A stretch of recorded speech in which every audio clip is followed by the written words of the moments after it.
इतिहास में कुछ नाम ऐसे होते हैं जो एक साथ तारीफ और नफरत दोनों कमाते हैं। आज हम एक ऐसे ही शासक की कहानी में उतरेंगे जिसका नाम है महमूद गजनवी। एक ऐसा नाम जो भारत के इतिहास में जीत और तबाही दोनों का प्रतीक बन गया। अच्छा, एक सवाल है जो अक्सर सुनने को मिलता है।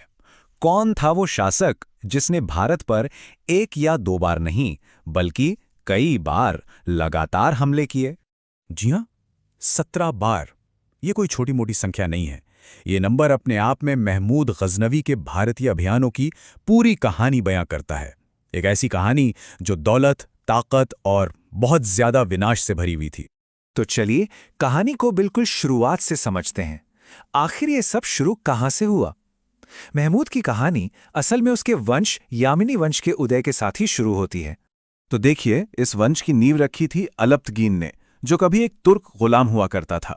उसके बाद उसका दामाद सुबुक्तगीन गद्दी पर बैठा। लेकिन असली महत्वाकांक्षा तो सुबुक्तगीन के बेटे महमूद में थी।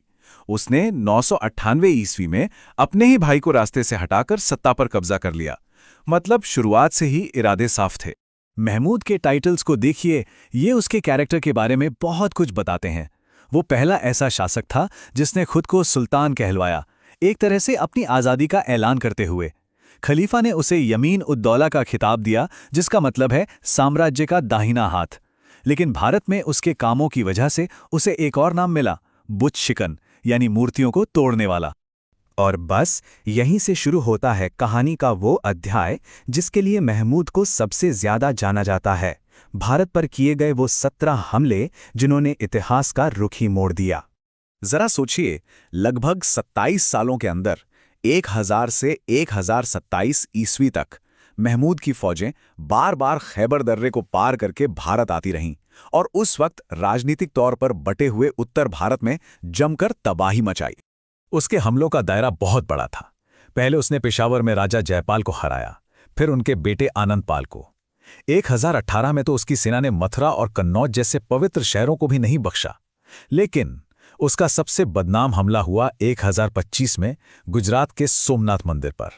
और उसका जो आखिरी अभियान था वो जाटों के खिलाफ एक तरह की जवाबी कार्रवाई थी, क्योंकि उन्होंने उसकी लौटती हुई सेना को परेशान किया था। पर सवाल यह है कि उसका असली मकसद था क्या? क्या वो यहां हुकूमत करना चाहता था?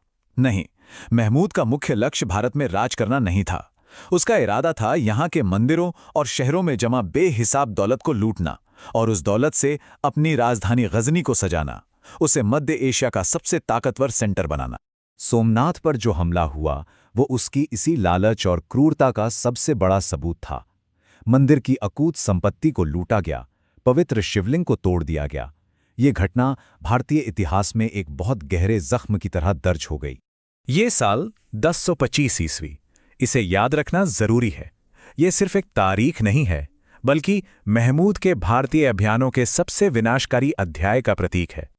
लेकिन रुकिए, महमूद की कहानी में एक बहुत बड़ा ट्विस्ट है, एक विरोधाभास।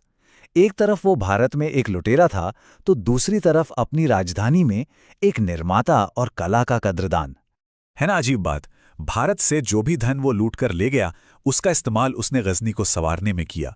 जहां भारत में वो मंदिर तोड़ रहा था, वहीं गजनी में वो शानदार मस्जिदें, बड़ी बड़ी लाइब्रेरीज और आलीशान महल बनवा रहा था। और इसी वजह से गजनी उस दौर में इस्लामी दुनिया के सबसे खूबसूरत शहरों में गिना जाने लगा। तो फिर आखिर में महमूद गजनवी अपने पीछे कैसी विरासत छोड़कर गया? ये कोई सीधी साधी कहानी नहीं है, बल्कि एक बहुत ही उलझी हुई एक दोहरी विरासत है। शायद यकीन करना मुश्किल हो, लेकिन जिस शासक को हम एक हमलावर के तौर पर जानते हैं, उसके दरबार में अल बेरूनी, फिरदौसी और उतबी जैसे अपने जमाने के सबसे बड़े विद्वान और कवि रहते थे। मतलब उसने ज्ञान और साहित्य को भी खूब बढ़ावा दिया। और इनमें भी अल बेरूनी का नाम तो खास तौर पर लेना होगा। वो एक महान स्कॉलर था जिसने भारत आकर संस्कृत सीखी और यहाँ के समाज, विज्ञान और दर्शन पर किताबुल हिंद नाम की एक जबरदस्त किताब लिखी। वो शायद पहला मुसलमान था जिसने पुराणों का अध्ययन किया। उसकी कहानी में कुछ और भी दिलचस्प बातें हैं, जैसे उसके कुछ सिक्कों पर एक तरफ अरबी तो दूसरी तरफ संस्कृत में लिखावट मिलती है। वो चंदेल राजा विद्याधर जैसे कुछ ताकतवर भारतीय राजाओं को कभी हरा नहीं पाया। और जैसा हमने पहले भी जिक्र किया, उसका आखिरी हमला लूट के लिए नहीं बल्कि बदला लेने के लिए था। साल 1030 में महमूद की मौत हो गई। वो अपने पीछे एक बहुत बड़ा साम्राज्य और गजनी जैसा शानदार शहर तो छोड़ गया, लेकिन साथ ही भारत के लिए तबाही और कड़वी यादों का एक लंबा सिलसिला भी छोड़ गया। तो आखिर में सवाल यही बचता है, इतिहास को महमूद गजनवी जैसे इंसान को कैसे देखना चाहिए? क्या उसे एक बर्बर लुटेरा माना जाए या एक काबिल शासक और कलाका संरक्षक? शायद सच इन दोनों के बीच में ही कहीं छिपा है, और यही बात हमें इतिहास की जटिलता के बारे में सोचने पर मजबूर करती है।